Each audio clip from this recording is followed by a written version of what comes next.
Okay, so you have two of the world's most iconic fluff balls.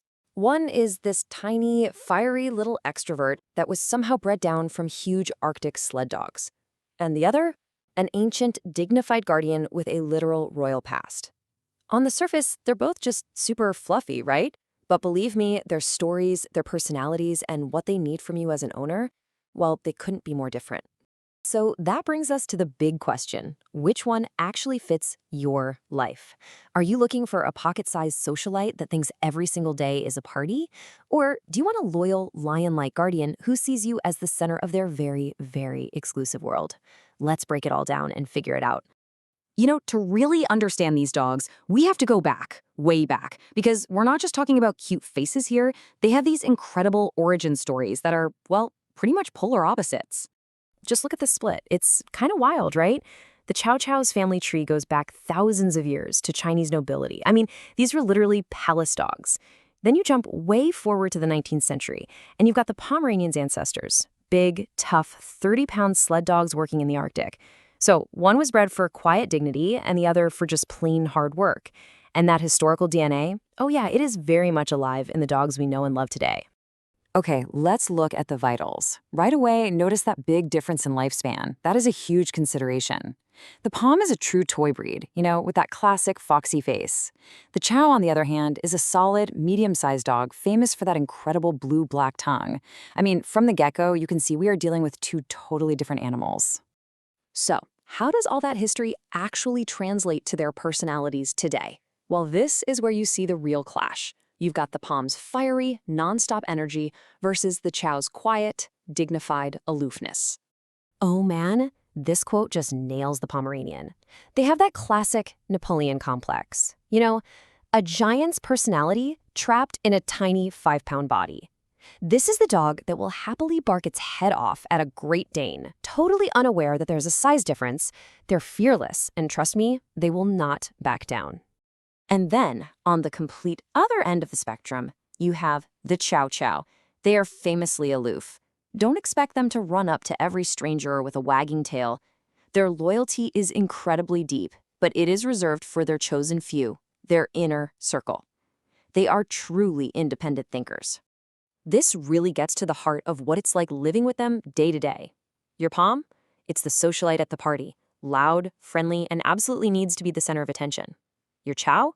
That's the quiet, loyal guardian in the corner. Watchful, independent, and completely devoted to its family and nobody else.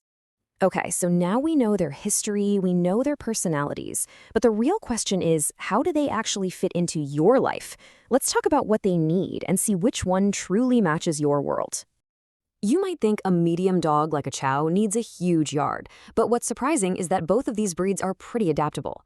They can be just as happy in an apartment as they are in a house. The real key here isn't your square footage, it's the people inside. The energy and the makeup of your household, that's what's going to make or break the fit. And when it comes to exercise, yeah, they're worlds apart.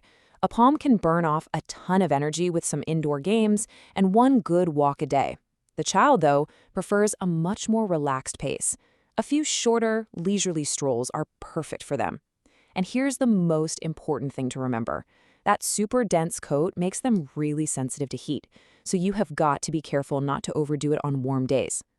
So what about kids? This is a huge, huge consideration. Poms are tiny and physically fragile, which makes them way better suited for older, more gentle children. Chows aren't fragile, but their reserved nature means all the noise and chaotic energy of young kids can be really stressful for them. With either breed, constant supervision around children isn't just a suggestion, it is an absolute must. All right, let's talk about the real commitment. We're on to the grooming and health bill, or as I like to call it, the real cost of fluff. You see all that beautiful fluff? It comes at a price, and that price is grooming time. Both have thick double coats. The Pomeranian's fine fur needs daily brushing to prevent painful matting. The Chow needs it a few times a week, but you really have to pay special attention to that thick mane around their neck. It can get tangled in a heartbeat. And then there's the cost to even get one. This number, yeah, it might be a bit of a shock, but a purebred Pomeranian from a top breeder can cost up to $8,000. Now, of course, adoption is a fantastic and much less expensive option, but this just shows that getting a popular purebred is a major financial decision from day one. Now, on the health front, Poms are prone to issues that are pretty common in toy breeds. You'll need to watch for stuff like luxating patellas, which is basically a tricky kneecap, and a fragile trachea. Regular dental care is also completely non-negotiable for them. These are all manageable for sure, but they require you to be a vigilant owner. Chow Chows, well, they have their own set of potential health issues. Hip and elbow dysplasia are common in medium-sized breeds like them. They can also suffer from entropion, which is where the eyelid rolls inward and causes a lot of irritation. This, along with potential allergies and thyroid problems, just really underscores the need for a great vet and regular checkups. So let's bring this all together. It's time for our final section, choosing your companion. And please remember, this is not about which dog is better. It's about a lifelong commitment to the right dog for you. Ultimately, it really just boils down to this. Do you want the ultimate extrovert, that little people-pleasing Pomeranian who wants to be your shadow 24/7, or do you prefer the independent, dignified Chow Chow who offers a more reserved but deeply profound kind of companionship? So, if you're really serious about bringing one of these dogs into your life, here's your homework. Step 1, research obsessively.